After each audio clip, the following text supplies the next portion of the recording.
दूसरा इतिहास 36वां अध्याय 15-16 पद। उनके पूर्वजों के परमेश्वर यहोवा ने बड़ा यत्न करके अपने दूतों से उनके पास कहला भेजा, क्योंकि वह अपनी प्रजा और अपने धाम पर तरस खाता था। परंतु वे परमेश्वर के दूतों को ठट्टों में उड़ाते, उसके वचनों को तुच्छ जानते और उसके नबियों की हंसी करते थे। अतः यहोवा अपनी प्रजा पर ऐसा झुंझला उठा कि बचने का कोई उपाय न रहा।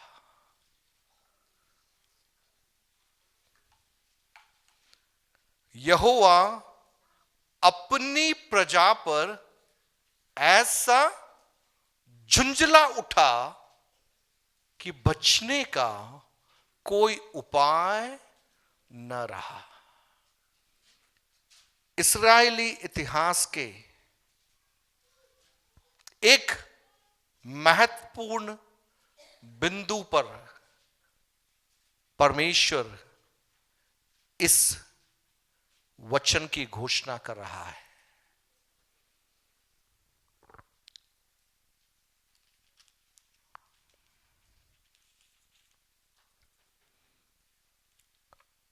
उनके पूर्वजों के परमेश्वर यहोवा ने बड़ा यत्न करके, परिश्रम करके, मेहनत करके अपने दूतों से उनके पास कहला भेजा, क्योंकि वह अपनी प्रजा और अपने धाम पर तरस खाता था। एक ऐसा परमेश्वर जो अपने लोगों पर क्या कर रहा है? तरस खा रहा है, और वो उन्हें बचाने के लिए यत्न कर रहा है। परंतु क्या हो रहा है? एक तरफ परमेश्वर यत्न कर रहा है, लेकिन दूसरी ओर परमेश्वर की प्रजा कहलाने वाले प्रभु के लोग, जिनसे परमेश्वर ने अपने दूतों के द्वारा बातचीत की, अपने नबियों के द्वारा बातचीत की, वे लोग क्या कर रहे हैं? वे परमेश्वर के दूतों को ठट्टों में उड़ाते हैं,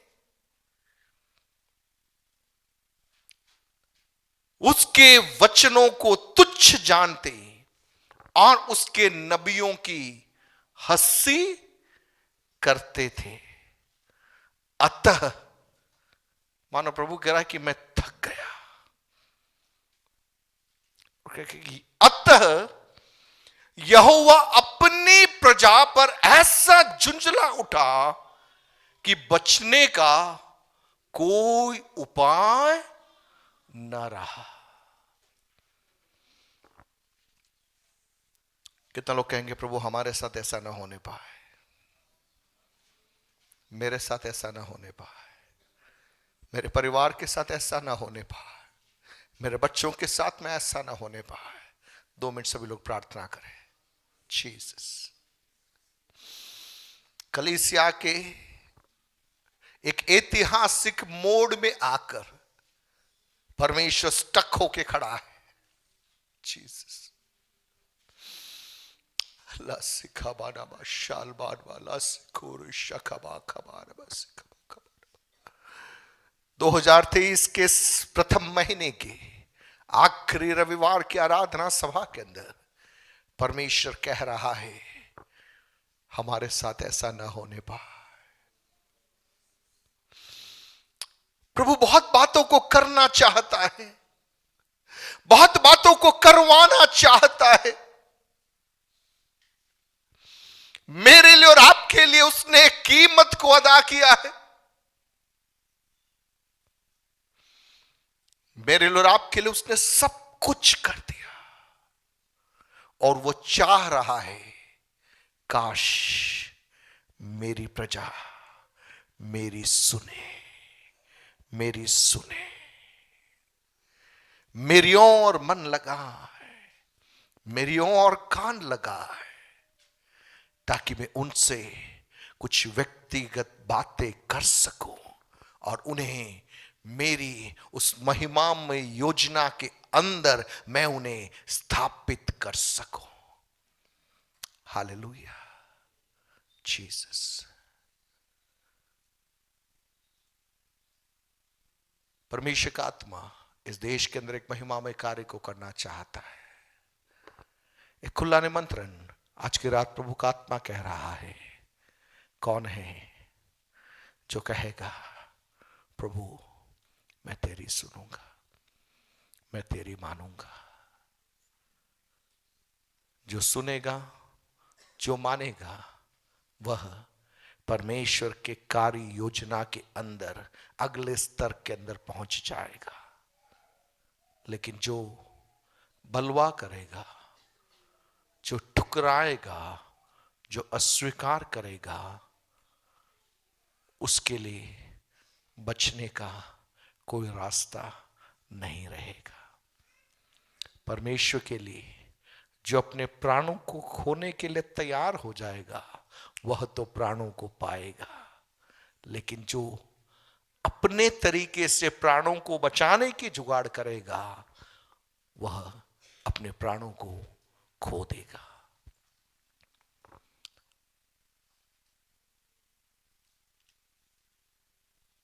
वर्ड और वर्ल्ड, वचन या संसार, दोनों में से एक को चुनना पड़ेगा, एक को चुनना पड़ेगा।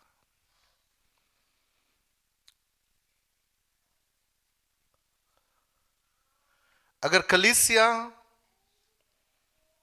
झुर्री रहित होना है, कलीसिया निष्कलंकता में बनना है, कलीसिया मसीह की दुल्हन के रूप में अपने आप को तैयार करना है, कलीसिया वचन पर लौटना पड़ेगा।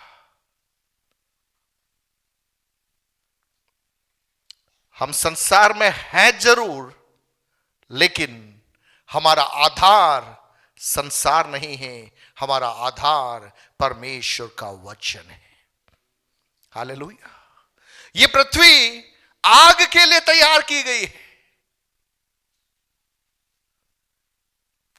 ये सब जो दिख रहा है, ये सब जल जाएगा। अगर हमें इस आग के अंदर बिना भस्म हुए मुझे और आपको रहना है, तो मेरे और आपके जीवन के अंदर वचन होना अनिवार्य है। हालेलुया। मूसा ने जलती हुई झाड़ियों को देखा। मरुभूमि में लगभग 40 साल वो घुमा था। उसके लिए वो एक सीन नया नहीं था, क्योंकि झाड़ी जलेगी, कुछ समय बाद में क्या हो जाएगा? झाड़ी भस्म हो जाएगी। तो जलती हुई झाड़ी ने मूसा को अट्रैक्ट नहीं किया, लेकिन जब मूसा ने देखा कि झाड़ी जल रही है लेकिन वो क्या नहीं हो रही है? भस्म नहीं हो रही है, मूसा पास आ गया देखने के लिए कि यह कैसी अनहोनी बात है। और उस समय उस जलती हुई झाड़ी के अंदर से एक आवाज आई, ये पवित्र भूमि है, तो अपने जूतों को उतार दे। मूसा की जिंदगी में जिस उद्देश्य के साथ में उसने जन्म लिया था, उस उद्देश्य के पूर्तिकरण के लिए सर्वशक्तिमान ने उसे वहां से नियुक्त करके उसके जीवन की दिशाओं को बदलकर उसे उन स्थानों पर पहुंचा दिया। हालेलुया। ये संसार जल रहा है, ये संसार जलने जा रहा है। बुद्धिमान वह है इस जलने वाले संसार के बीच में वो ये समझ जाए कि यदि मेरे और आपकी जिंदगी में वचन हमारा आधार हो जाए, वचन हमारा भोजन हो जाए, वचन हमारे अंदर आ जाए, तो हम इस आग से बच जाएंगे। हालेलुया। चिन्ह चमत्कार आपको इस आग से बचा नहीं सकता। लोगों की भीड़ आपको आग से बचा नहीं सकती। एक ही बात है जो मुझे और आपको इस आने वाली आग से बचा सकता है, वह है परमेश्वर का वचन, जो और कुछ नहीं, स्वयं प्रभु यीशु मसीह है। Hallelujah, hallelujah. एक शब्द अपने हाथों को उठाकर कहिए, प्रभु यीशु मसीह परमेश्वर का वचन है। प्रभु यीशु मसीह परमेश्वर का वचन है। और यह वचन जब मेरे अंदर आएगा और मैं इस वचन को अपनी जिंदगी में अपनाऊंगा, यह वचन मुझे इस अग्नि के कुंड में से मुझे क्या कर देगा, बाहर निकाल देगा। Hallelujah, hallelujah, Jesus. इस्राएल के इतिहास के झरोखे में से कुछ बातों को मैं आपके बीच में आज की शाम मैं पहुंचाना चाहूंगा, और मैं उम्मीद करूंगा कि जिन अध्यायों में से होकर मैं लिए चलूंगा, आप आने वाले दिनों में उस अध्याय को व्यक्तिगत रीति से पढ़ना, ताकि इस संदेश के द्वारा पवित्र आत्मा आपकी जिंदगी में कहां पर मोड़ना चाहता है, उस बात को आप सही रीति से समझ पाए। वर्ड और वर्ल्ड, वचन या संसार, दोनों में से एक को चुनना है, एक को चुनना है। हालेलुया। दो नाव की सवारी हम कर नहीं सकते। कलीसिया के अंदर आप है तो आपके अंदर वचन होना चाहिए। आपका जीवन वचन के द्वारा नियंत्रित और नियोजित होना चाहिए। It needs to be controlled and guided by the word of God. परमेश्वर के वचन के द्वारा नियंत्रित जीवन, परमेश्वर के वचन के द्वारा नियोजित जीवन ही परमेश्वर के स्थल द्वारा तैयार किए गए मुकामों में मुझे और आपको पहुंचा सकते हैं।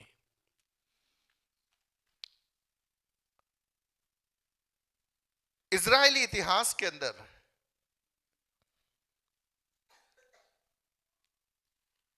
कई राजा लोग हुए, और इन राजाओं के जीवन काल के अंदर अलग अलग प्रकार के कार्य हुए।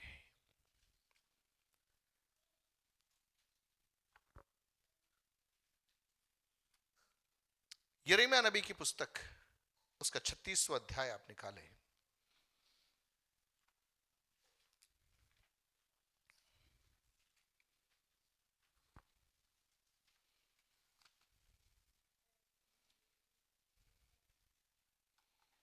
यिर्मयाह 36 36।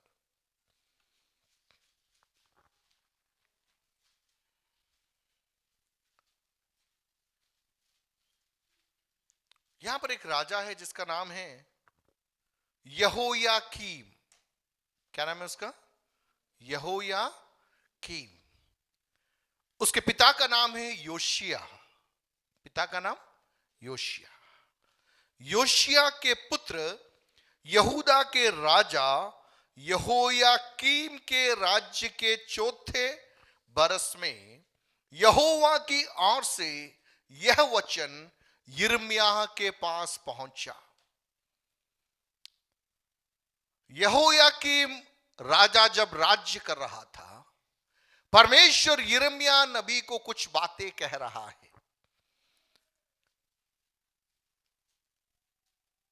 वहां लिखा, एक पुस्तक लेकर जितने वचन मैंने तुझसे योशिया के दिनों से लेकर, अर्थात जब मैं तुझसे बातें करने लगा उस समय से आज के दिन तक इज़राइल और यहूदा और सब जातियों के विषय में कहे हैं, सबको उसमें लिख।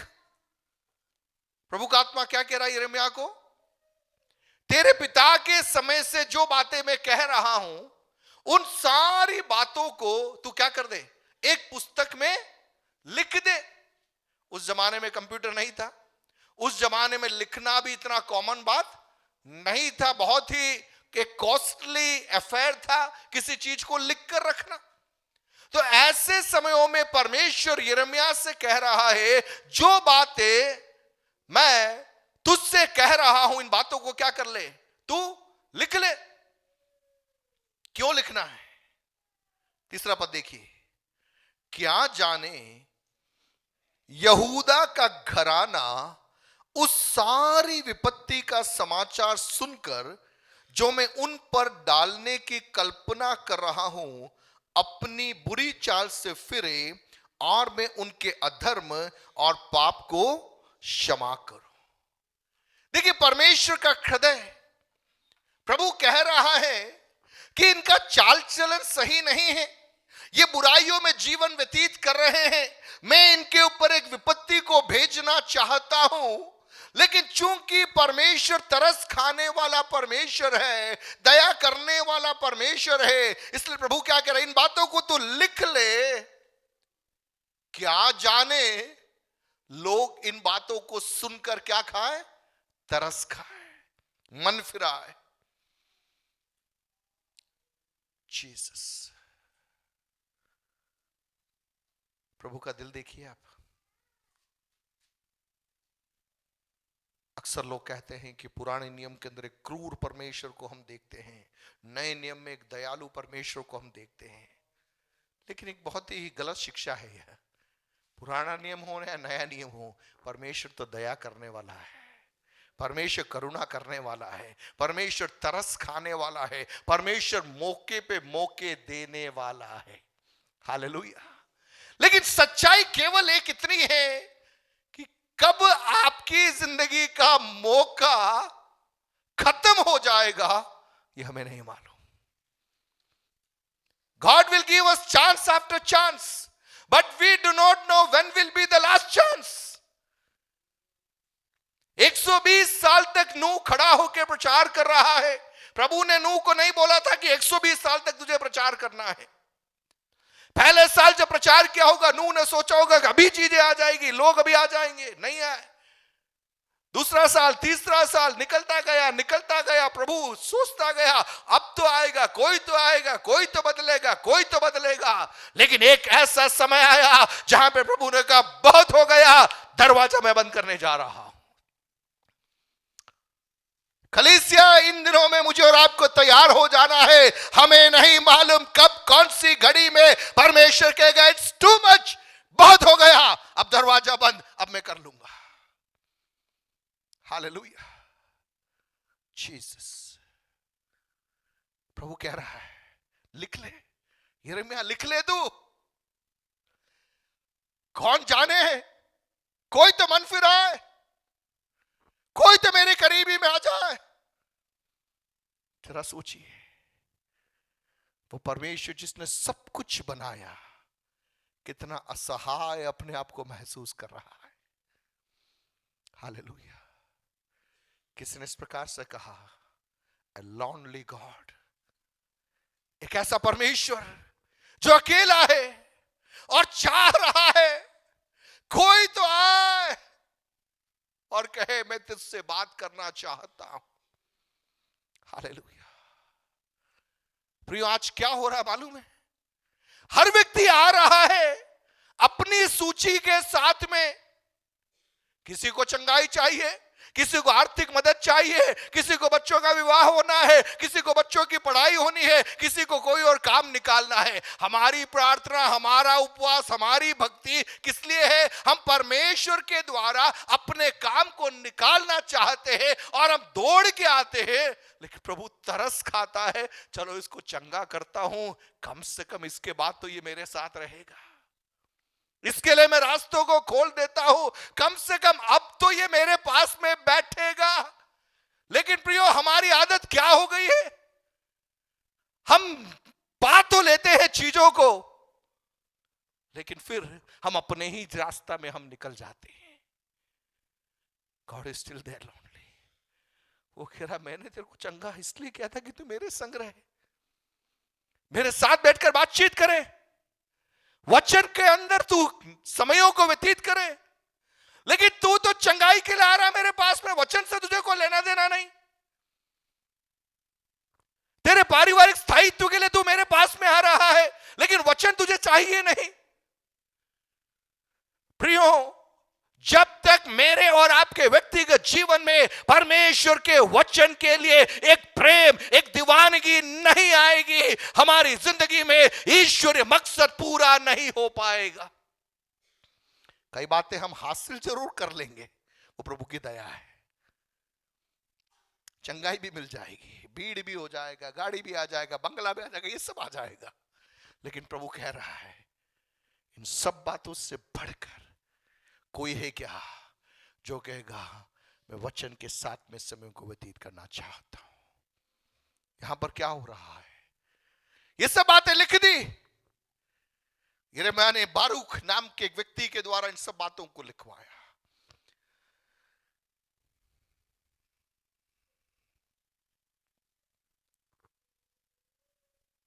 पांचवा पद, फिर यिर्मयाह ने बारूक को आज्ञा दी और कहा मैं तो बंधा हुआ हूं, मैं यहोवा के भवन में नहीं जा सकता, इसलिए तू उपवास के दिन यहोवा के भवन में जाकर उसके जो वचन तूने मुझसे सुनकर लिखे हैं पुस्तक में से लोगों को पढ़कर सुनाना, और जितने यहूदी लोग अपने अपने नगरों से आएंगे उनको भी पढ़कर सुनाना, क्या जाने वे यहोवा से गिड़गिड़ाकर प्रार्थना करें और अपनी अपनी बुरी चाल से फिरे, क्योंकि जो क्रोध और जलजलाहट यहोवा ने अपनी इस प्रजा पर भड़काने को कहा है वह बड़ी है।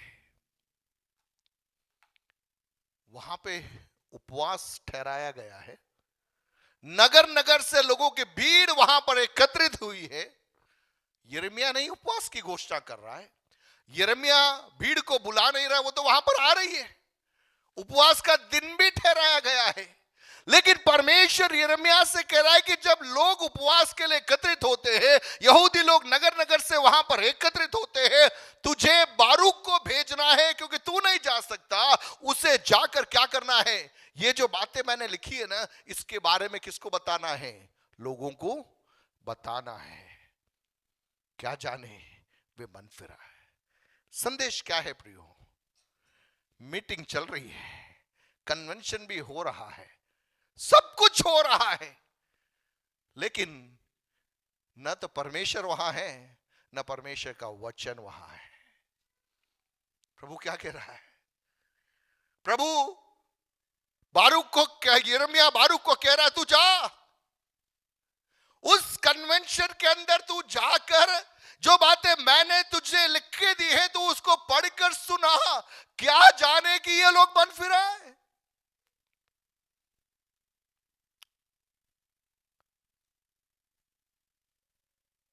पवित्र आत्मा वर्तमान कलीसिया से कह रहा है, मीटिंग है, ईटिंग है, फास्टिंग है, सब कुछ है, लेकिन प्रभु कह रहा है तूने सब कुछ इकट्ठा कर लिया, लेकिन मैं वहां नहीं हूं, मेरा वचन वहां नहीं है।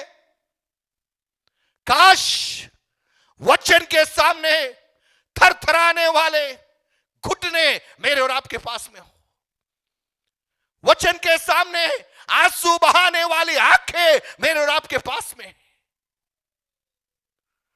अब इस मीटिंग में बारूक जा रहा है, वचन सुना रहा है,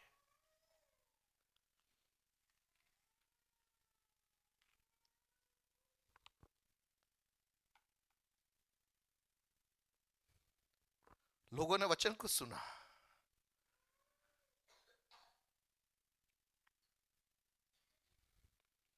उस भीड़ के अंदर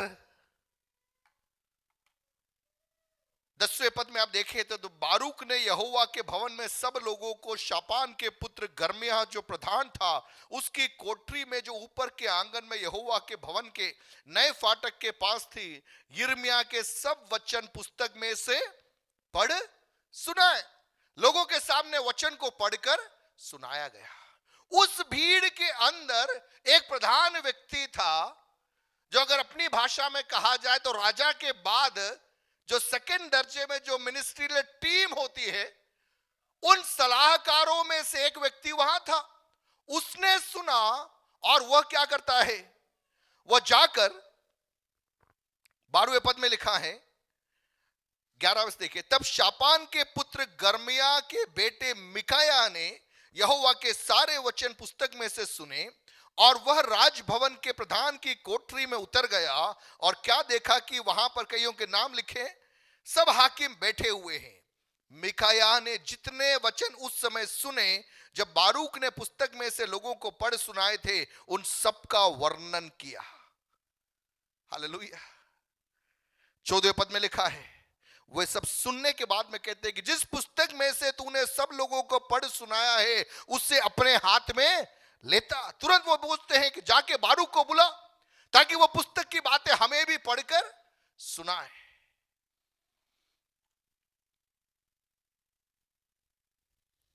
सोलहवां पद, जब वे उन सब वचनों को सुन चुके तब थर थराते हुए एक दूसरे को देखने लगे। जब उन प्रधानों ने वचन को सुना, क्या लिखा है यहां पे, वे थर थराते हुए एक दूसरे को देखने लगे और उन्होंने बारूक से कहा, हम निश्चय ही इन बातों को कहां ले जाएंगे, हम जाकर राजा को बोलेंगे। लेकिन 19वें पद में देखिए, तब हाकिमों ने बारूक से कहा, जा तू अपने आप को और यिर्मयाह को छिपा और कोई न जानने पाए कि तुम कहां हो। यहोयाकीम राजा एक ऐसा राजा था जो अपनी मन मर्जी से चीजों को करता था। परमेश्वर से उसका कोई लेना देना नहीं था, लेकिन वो राजा था, यहूदा के ऊपर राज्य कर रहा है।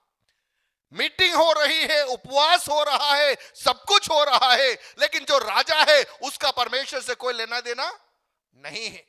लोगों ने वचन सुना, प्रधानों के पास में वचन पहुंचाया गया, वे थरथराते हुए एक दूसरे को देखने लगे और उन्होंने सोचा कि बात कहां पहुंचाना है, राजा के पास में पहुंचाना है। लेकिन अगर सीधे यिर्मयाह को लेके जाएंगे या बारूक को लेके जाएंगे तो राजा उनको क्या कर सकता है, मार सकता है। इसलिए उन्होंने कहा, हम जाकर सुनाते हैं। आगे पदभागों में आप देख सकते हैं। लेकिन राजा ने जैसे इस बात को सुना, उसने बोला कि उस पुस्तक को लेके आओ, मैं भी तो सुनूं कि उस पुस्तक में क्या लिखा हुआ है। 22वां पद, राजा शीतकाल के भवन में बैठा हुआ था क्योंकि 9वां महीना था और उसके सामने अंगीठी जल रही थी। जब यहूदी, एक व्यक्ति का नाम है यहूदी, 3-4 पृष्ठ पढ़ चुका, तब राजा ने उसे चाकू से काटा और जो आग अंगीठी में थी उसमें फेंक दिया। इस प्रकार अंगीठी की आग में पूरी पुस्तक जलकर भस्म हो गई। यिर्मयाह नबी के द्वारा परमेश्वर ने जो बातें कही थी, ये बातें कहां पर पहुंचाई गई, राजा के पास में पहुंचाई गई। आप इस बात को समझना, मेरे साथ चलने का प्रयास करना। उपवास प्रार्थना हो रही है, बड़ी सभा हो रही है, सब कुछ हो रहा है, नगर नगर से लोगों को एकत्रित किया जा रहा है, एवरीथिंग इज हैपनिंग। लेकिन जब वचन वहां पर पहुंचा, यहोयाकीम रेस्टलेस हो गया और पहला पेज जैसे खत्म हुआ, उसने कहा लाओ इसे, चाकू से काटा और आग में डाल दिया। दूसरा पढ़ा, उसको आग में डाला। तीसरा पढ़ा, उसको आग में डाला। देखते देखते वो पूरी किताब कहां डाल दी, आग के अंदर डालकर उसको खत्म कर दिया। प्रभु ने क्या चाहा था, प्रभु ने क्या चाहा था, एक बड़ी विपत्ति आने वाली है, उसमें से मैं इन्हें बचाना चाहता हूं और मैं चाह रहा हूं कि इस वचन के सामने ये तरस खाए। देखिए, लोगों के पास में ज्यादा ताकत नहीं थी, उन्होंने सुना, प्रधानों के पास में बात पहुंचाई गई, डर के मारे उन्होंने एक दूसरे को देखा जरूर, लेकिन आप देखिए जब ये बात राजा के पास में पहुंची, उसने उस पूरी किताब को कहां डाल दिया, आग में डाल दिया। 24वां पद देखिए, बहुत ही महत्वपूर्ण एक पद है। परंतु न कोई डरा और न किसी ने अपने कपड़े फाड़े।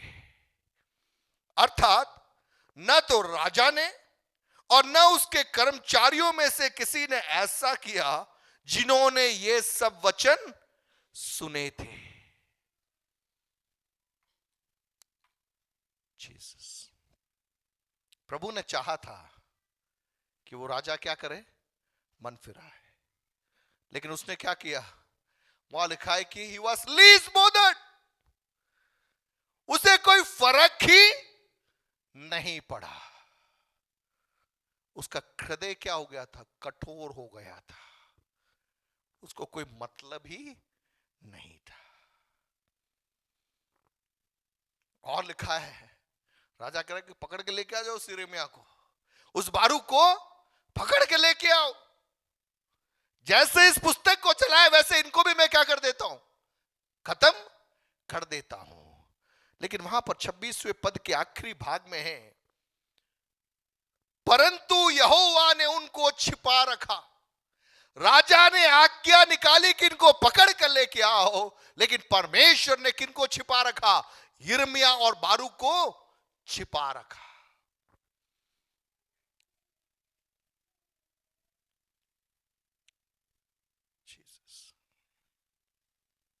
प्रभु कह रहा है यिर्मयाह से, यिर्मयाह घबरा मत, तू वापस अगली पुस्तक लिख, तू वापस अगली पुस्तक लिख, और उस पुस्तक के अंदर कुछ बातों को और तू जोड़ दे।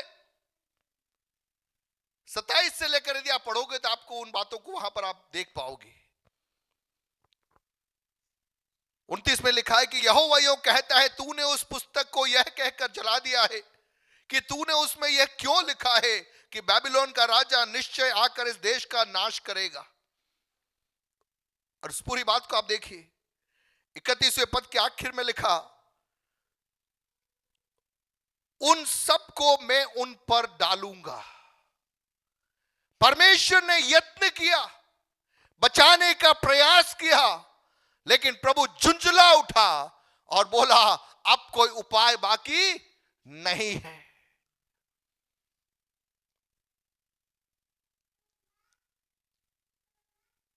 सैंतीसवां अध्याय और उसके 10वें पद के अंदर वहां लिखा है, क्योंकि यदि तुमने कसदियों की सारी सेना को जो तुमसे लड़ती है ऐसा मार भी लिया होता कि उनमें से केवल घायल लोग रह जाते, तो भी वे अपने अपने तंबू में से उठकर इस नगर को फूंक देते।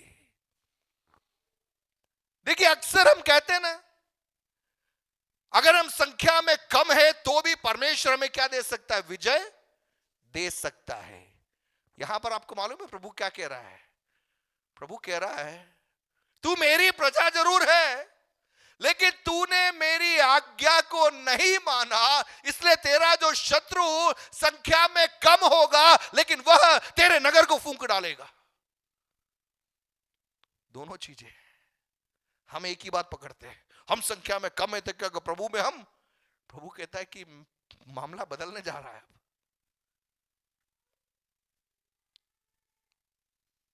क्यों हुआ ये? Why it happened? राजा था, राजपाट था, सब कुछ चल रहा था, लेकिन परमेश्वर के वचन के सामने अपने आप को सौंपने के लिए वो तैयार नहीं था, क्योंकि संसार उसके अंदर उतर चुका था। वह इस बात को भूल गया था कि उसके पिता के समयों के अंदर भी कुछ ऐसा हुआ था। योशिया के दिनों में भी परमेश्वर की एक मुलाकात आई थी, यहोयाकीम के दिनों में भी परमेश्वर की एक दूसरी मुलाकात आई।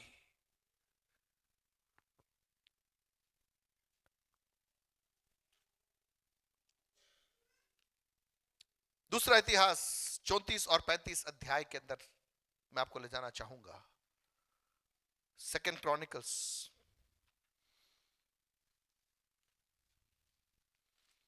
दूसरा इतिहास 34 और 35।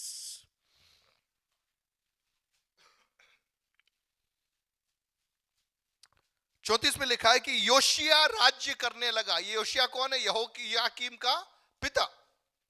यहोयाकीम का पिता है योशिया।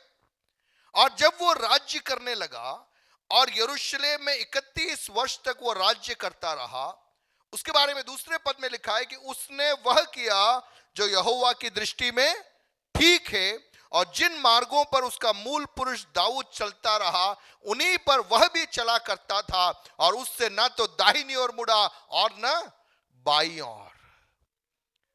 योशिया के दिनों में हम देखते हैं कि वह परमेश्वर के भवन के अंदर एक सुधार का कार्य करता है, मरम्मत का कार्य करता है। और उस कार्य के दौरान उन्हें एक पुस्तक मिलती है जिसके बारे में लिखा है कि व्यवस्था की पुस्तक उन्हें मिली। कई बाइबल के ज्ञानी लोगों का मत है कि जो व्यवस्था विवरण की जो पुस्तक बाइबल में पाई जाती है, ड्यूटेरोनॉमी, बेसिकली योशिया जब मंदिर का रिपेयर वर्क कर रहा था उस समय जो पांडुलिपि उसको मिली वह थी व्यवस्था विवरण की पुस्तक, ड्यूटेरोनॉमी की पुस्तक। और जब उसको व्यवस्था विवरण की पुस्तक वहां पर मिल रही है, देखिए वहां पर क्या हो रहा है। पहले हमने यहोयाकीम के बारे में हमने वृत्तांत सुना। यहोयाकीम कौन है? योशिया का बेटा। योशिया के दिनों में भी पुस्तक मिली। यहोयाकीम के दिनों में यिर्मयाह के द्वारा पुस्तक लिखी गई।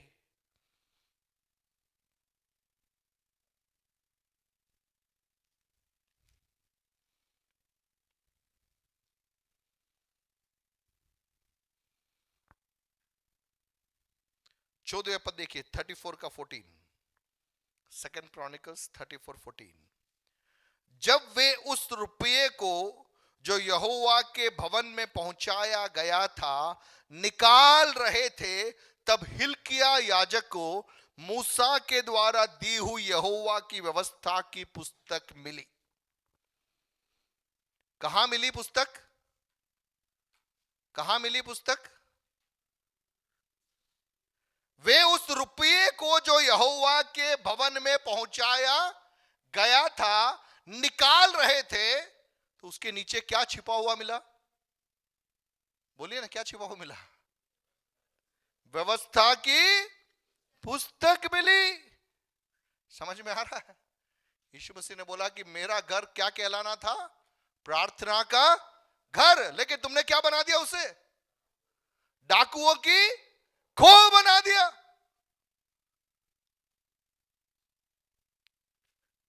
यहां पर जब भेंट पात्र के अंदर से रुपया निकाला गया, नीचे क्या छिपा हुआ है?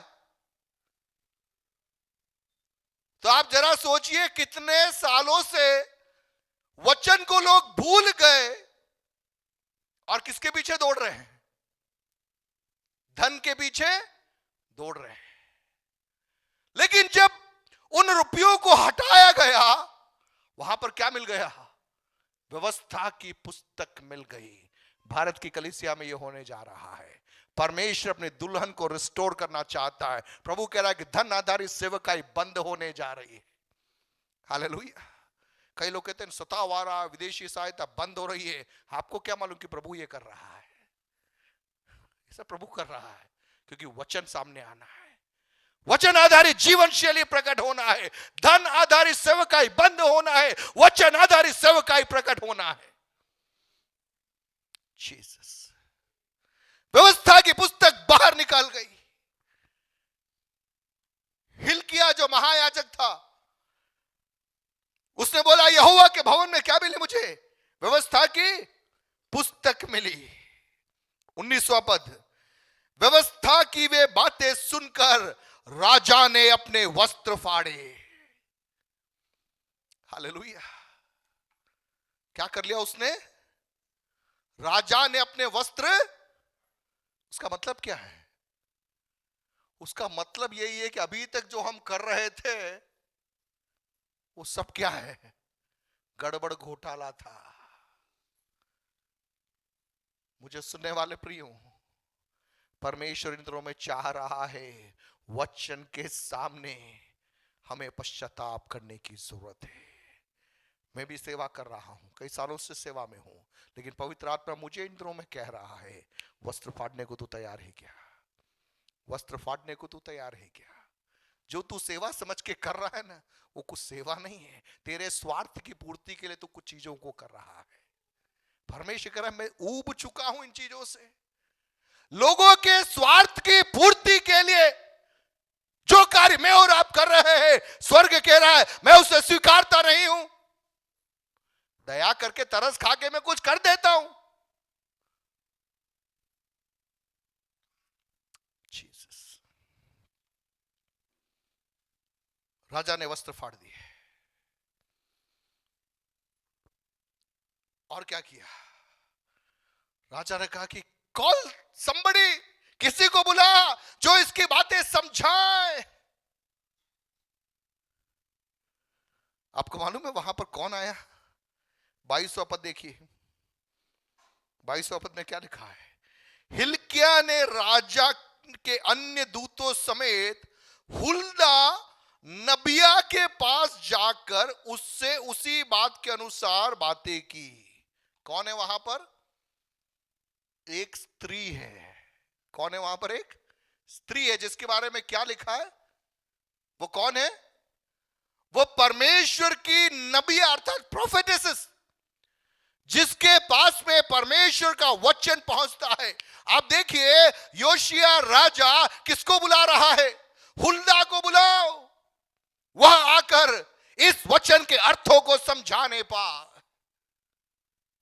आप पूछे हुल्दा तेरे बारे में तो पहले कभी सुना ही नहीं, तेरी तो किसी पत्रियों को भी हमने नहीं पढ़ा। प्रभु के दास ने भी कहा, एलिया ने कहा मैं अकेला हूं, प्रभु ने कहा 7,000 रखे मैंने। आपने क्या सोचा प्रभु अपने लोगों को वैसे ही छोड़ देगा? घोर अंधकार में बैठे हुए लोगों के बीच में परमेश्वर अपनी ज्योति को पहुंचाने वाला परमेश्वर है। ऐसे समयों के लिए हुल्दा नबियों के समान लोगों को परमेश्वर ने पहले से तैयार करके रिजर्व में अलग अलग जगहों में छिपा कर रखा है। और उन समयों के अंदर जब धन आधारित सेवा बंद होगी, परमेश्वर कहेगा राजाओं को मन फिराव की ओर लाने के लिए मेरे द्वारा चुने हुए हुल्दा जैसे नबियों को मैं बाहर लेकर आऊंगा। जीसस। उन्हें किसी के सिफारिश की जरूरत नहीं है, उन्हें अपने आप को बड़ा बनाने की जरूरत नहीं है, उन्हें भीड़ का कोई शौक नहीं है, नाम शोहरत से कोई लेना देना नहीं है, धन दौलत का कोई मतलब ही नहीं है, कोई मोह माया नहीं। वे छिप कर बैठे हुए हैं, प्रभु के द्वारा ठहराए गए समय की बात जोह रहे हैं। भारत में यह होने जा रहा है। पवित्र आत्मा लोगों को खड़ा करेगा और कहेगा कि तुझे राजाओं के सामने, प्रधानों के सामने खड़ा होना है। वो कहेंगे रात को मैं नींद नहीं आ रही, हमको समझ में नहीं आ रही ये सब क्या हो रहा है, कोई है क्या जो इसका अर्थ मुझे बताए। कलीसिया तैयार हो जाए, मौका मेरे और आपके पास में है, लेकिन कंडीशन यही है हमारे हाथों में पवित्रता होनी चाहिए, हमारे दिल में पवित्रता होनी चाहिए। आज कलीसिया में लोगों के हाथ धन के द्वारा अशुद्ध हो चुके, उनके मन स्वार्थी भावनाओं के द्वारा कलंकित हो गए, उस कारण से परमेश्वर बहुतेरों को इस्तेमाल में नहीं ले पा रहा। ऐसे समयों में पवित्र आत्मा इधर उधर पड़े हुए हुल्दा जैसे लोगों को पवित्र आत्मा बाहर निकालेगा, प्रधानों के सामने, राजाओं के सामने पवित्र आत्मा खड़ा करेगा। जीसस। आप सवाल कर रहे होंगे कोई मुझे नहीं देख रहा, आप कह रहे होंगे कोई मुझे पूछ नहीं रहा, मैं अकेलेपन में आंसू बहा रहा हूं, मैं सच्चाई के साथ में खड़ा रहना चाहता हूं। परमेश्वर का आत्मा कहता है आने वाले समयों में आपका मौसम प्रकट होने जा रहा है। हुल्दा को बुलाया गया, व्यवस्था की पुस्तक का इंटरप्रिटेशन किसने सुनाया? बोलिए किसने सुनाया? स्त्री थी या पुरुष था? स्त्री थी। हम पुराने नियम की बात कर रहे हैं, हम पुराने नियम की बात कर रहे हैं। पुराने नियम के अंदर भी राजाओं के सामने भविष्यवाणी के वचनों को खड़ा कर बोलने के लिए परमेश्वर ने किसको स्थापित कर दिया? बहनों को वहां पर खड़ा कर दिया। तो मुझे सुनने वाले बहनों, आपके लिए बहुत बड़ी आशा है। यह सीजन आपका है यदि आपने वचन को पकड़ लिया तो। संसार के पीछे भागते रहोगे, वचन आपकी जिंदगी में कार्य नहीं कर पाएगा। आप यहोयाकीम के समान हो जाएंगे, लेकिन वचन को आप स्थान दोगे। योशिया के समान आप कहोगे हम वस्त्र फाड़ने को तैयार है, वचन के सामने हम घुटने टेकने को तैयार है। Jesus,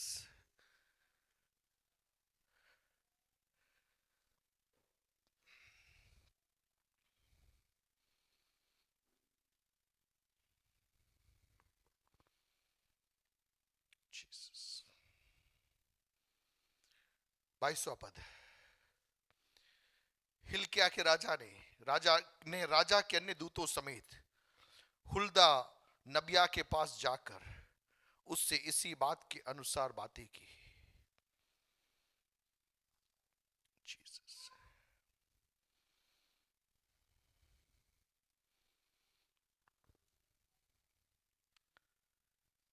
hallelujah.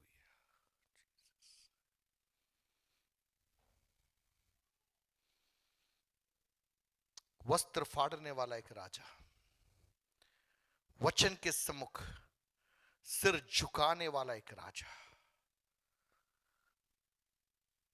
दूसरा राजा उसका 22 का 19, जिस हम पढ़ के वापस इसी पदभाग में आएंगे। 2 किंग्स 22:19, यही पदभाग वहां भी है। इसलिए कि तू वे बातें सुनकर दीन हुआ और मेरी वे बातें सुनकर कि इस स्थान और इसके निवासियों को देखकर लोग चकित होंगे और शाप दिया करेंगे, तूने यहोवा के सामने अपना सिर झुकाया। हुल्दा नबी के द्वारा जब प्रभु का वचन आया, राजा ने क्या किया? अपना सिर झुकाया, अपने वस्त्र फाड़कर मेरे सामने रोया। इस कारण मैंने तेरी सुनी है। हालेलुया।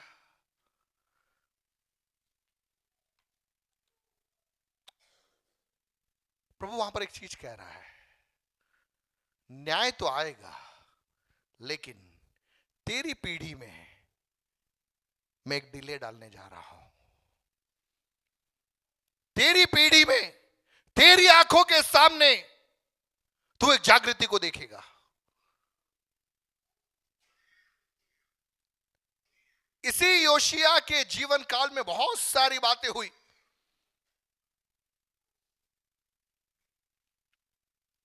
कई वेदियों को उसने गिरा दिया जो अन्य आराधना की रीति के आधार पर वहां पर बनाए गए थे।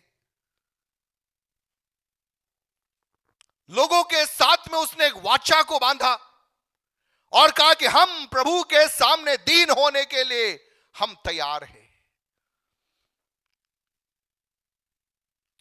योशिया का जीवन हमने देखा, यहोयाकीम का जीवन हमने देखा। दोनों के समयों में वचन उनके पास में आया। एक वचन के सामने थरथराने को तैयार हो गया, दूसरे ने वचन को क्या कर दिया? इनकार कर दिया, इग्नोर कर दिया। प्रियो, एक बात सच है कि ये जो पृथ्वी आग के लिए तैयार की गई है, there is going to be a severe judgment. परमेश्वर का एक न्याय इस पृथ्वी पर आने वाला है, वो आने वाला है। लेकिन हमारे जीवन काल में, हमारे दिनों में अगर हम वचन को स्वीकार करेंगे तो परमेश्वर की कार्य योजनाओं में एक वेगता को हम देख पाएंगे। योशिया ने अपने दिनों में वचन को स्वीकार करने के कारण परमेश्वर ने जो न्याय ठहराया था, उस न्याय को धकेल दिया, अपनी पीढ़ी से आगे की ओर शिफ्ट कर दिया। हालेलुया। दुनिया कह रही है कि संसार में अच्छे दिन, लेकिन प्रभु का वचन कह रहा है कि अच्छे दिन नहीं आने वाले। दिन और कठोर होते जा रहे हैं, क्लेशमय होने जा रहे हैं। पौलुस इस बात को समझते हुए अपने आत्मिक पुत्र तिमुथियुस को कहता है, तू इन चीजों को छोड़कर तुझे भागना है। हालेलुया। संक्षिप्त रीति से यदि मैं कहूं, संसार को छोड़कर वचन के लिए जो भागने के लिए तैयार होगा, केवल वह व्यक्ति ही आने वाले क्लेश के बीच में टिक पाएगा। जीसस।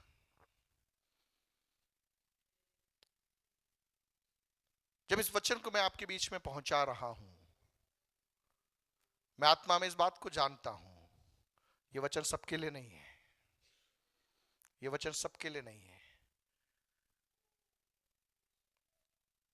पवित्र आत्मा पिछले एक सप्ताह से मुझे बाध्य कर रहा है।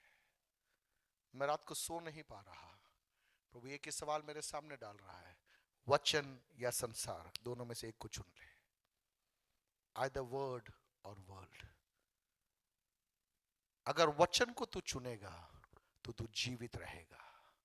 अगर संसार के पीछे तू जाएगा, तेरा सर्वनाश वहां पर हो जाएगा।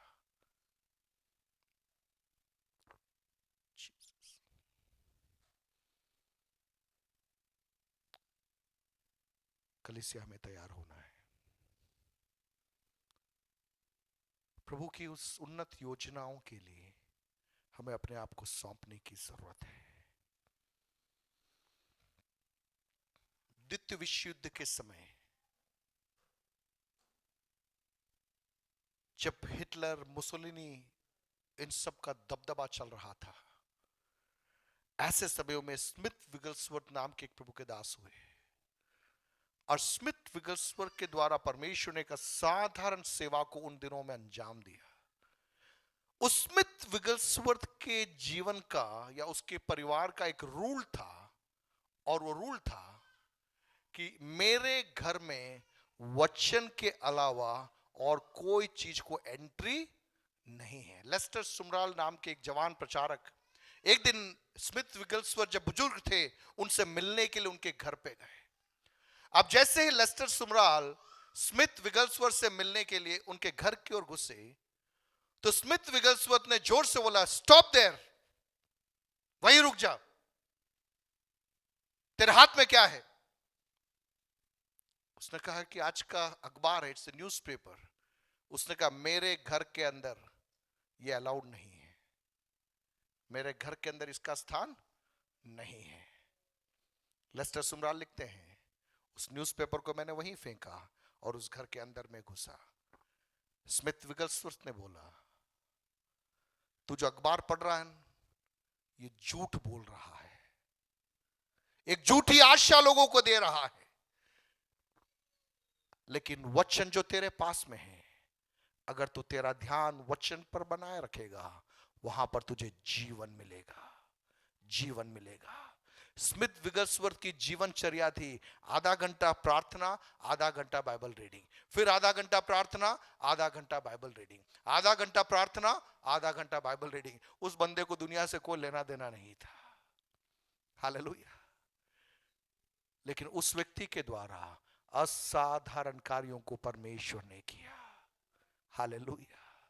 पवित्र आत्मा 2023 के अंदर ढूंढ रहा है, भीड़ को नहीं, लेकिन भीड़ में से कुछ लोगों को ढूंढ रहा है, कुछ लोगों को ढूंढ रहा है।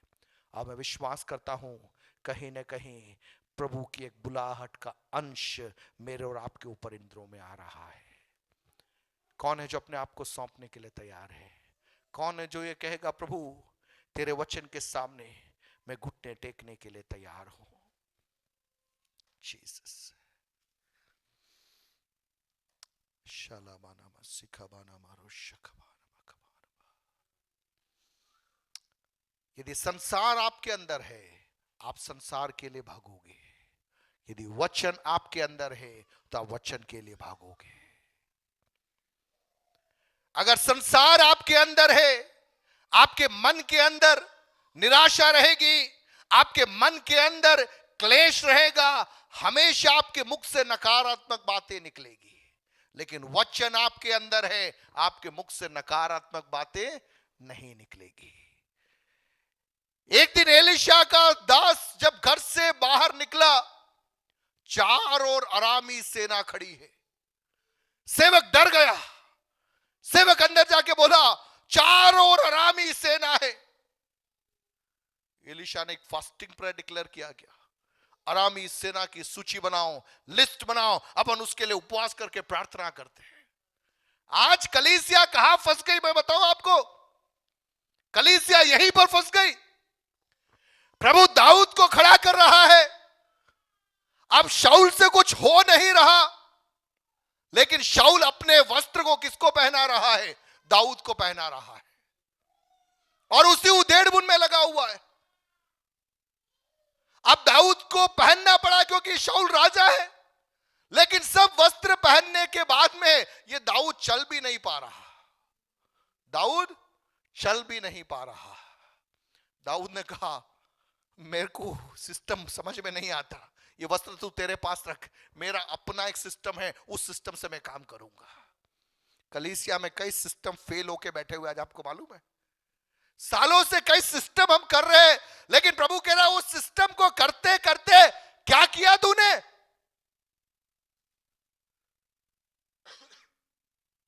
जीसस। देखिए, एलिशा के साथ में रहने वाला सेवक अरामी सेना को देखकर डर गया। एलिशा क्या कह रहा है? प्रभु इसकी आंखें खोल दे, तू इसकी आंखें खोल दे। जब उसकी आंखें खुली तो उसने क्या देखा? चारों ओर पहाड़ों पर अग्निमय रथ खड़े हैं। हालेलुया। एक ही टाइम पीरियड में दोनों चाहिए। अरामी सेना बाहर है, सच है, लेकिन उससे भी बढ़कर एक सच्चाई है, अग्नि में रथों के द्वारा चारों तरफ का पहाड़ गिरा हुआ है। मुझे सुनने वाले प्रियो, परमेश्वर का आत्मा 2023 में कलीसिया से कह रहा है, चारों ओर अरामी सेना जरूर है, लेकिन अरामी सेना को देखने के लिए आपको नहीं बुलाया गया है। जीसस। अब आगे वही खड़ा रह पाएगा जिसकी आंखें खुली हुई हो, जिसकी आंखों ने उन रथों को देखा है, ज्वालामय स्वर्णिम रथों को उसने देखा। एलिशा कहता है, क्यों डर रहा है? तू क्यों डर रहा है? तू अरामी सेना को देख के डर रहा है? तू 40 दिन का उपवास लगा के बैठा हुआ है, तू प्रार्थना यात्राएं कर रहा है, तू क्या पता क्या क्या कर रहा है, इनको देख के कर रहा है तू? अरे तेरी आंखें खुलने के लिए तू प्रार्थना कर। परमेश्वर कलीसिया से कह रहा है, तुम्हारे कई मीटिंगों को बंद करो। किसके लिए मीटिंग कर रहे हो तुम? तुम प्रार्थना में बैठो कि तुम्हारी आंखें खुल जाए, ताकि तुम्हारे अंदर से डर निकल जाए। वचन आपके अंदर आएगा तो डर चला जाएगा। संसार आपके अंदर है तो आप नकारात्मकता को देखते रहेंगे। अपनी आंखों को बंद करें, प्रार्थना में जाएंगे। शालाबाना मस्सिखबाना मखबाना ओरा शालामाना मस्सिखबाना मखबाना। संसार हमें उलझा देगा, लेकिन वचन हमें आजाद कर देगा। World will entangle us, but the word will liberate us. वचन हमें आजाद करेगा। आज कौन है जो इन निर्णय को लेगा? प्रभु, मैं अपने आप को सौंपने को तैयार हूं आपके वचन के सम्मुख, मन फिराने के लिए, दीन होने के लिए, नम्र होने के लिए, आंसू बहाने के लिए, पश्चाताप करने के लिए। Thank you Jesus, thank you Jesus. प्रार्थना करेंगे। आप में से जितनों को लग रहा है आज प्रभु ने आपसे बातचीत की, सबके लिए मैंने कह रहा हूं, मैं यहां पे सबकी बात नहीं कह रहा हूं, प्रभु ने जिससे बातचीत की, आप प्रार्थना में अपने आप को समर्पित करें। प्रभु से कि प्रभु, मैं और मेरी पीढ़ी वचन के लिए खड़े रहेंगे, संसार के पीछे भागने के लिए नहीं, लेकिन वचन के लिए, वचन के लिए, वचन के लिए। प्रिय, वचन यदि मेरे और आपके अंदर आएगा, परमेश्वर के कार्य की वेगता को हम समझ पाएंगे। शत्रु जब हमारे चारों ओर बाढ़ को बांधता है, उस बाढ़ को देखकर डरने के लिए नहीं, लेकिन उस प्रकाशन के साथ में उठ खड़े होने के लिए कि बाढ़ों के ऊपर से छलांग मारने का अभिषेक परमेश्वर ने हमें दिया है। Hallelujah, hallelujah. Thank you Jesus, thank you Jesus, thank you Jesus. धन्यवाद परमेश्वर पिता, धन्यवाद परमेश्वर पिता। मेरे पीछे इस प्रार्थना शब्दों को आप दोहरा सकते हैं। परमेश्वर पिता, आज एक और बार हम अपने आप को आपके वचन के सामने हम सौंपते हैं। हमारा जीवन यहोयाकीम के समान न होने पाए, योशिया के समान वचन के सामने मन फिराने के लिए, आंसू बहाने के लिए, दीन होने के लिए आप हमारी सहायता कीजिए। हमारे अंदर संसार नहीं, लेकिन आपका वचन कार्य करने पाए। संसार के पीछे भागने के लिए नहीं, लेकिन आपके वचन के द्वारा आगे बढ़ने के लिए आप हमारी सहायता कीजिए। आपका वचन हमारी वेगता को बढ़ाने पाए। संसार हमें पैरालाइज करता है, लेकिन आपका वचन हमें एक्सेलरेट करता है, हमारी गति को बढ़ाता है। प्रभु जी, 2023 के अंदर आपकी योजनाओं में पूर्ण वेगता के साथ में दौड़ने के लिए, आपके वचन पर जड़ पकड़ने के लिए हमारी सहायता कीजिए। सौंपते हम अपने आप को, यीशु के नाम से मांगते, आमीन।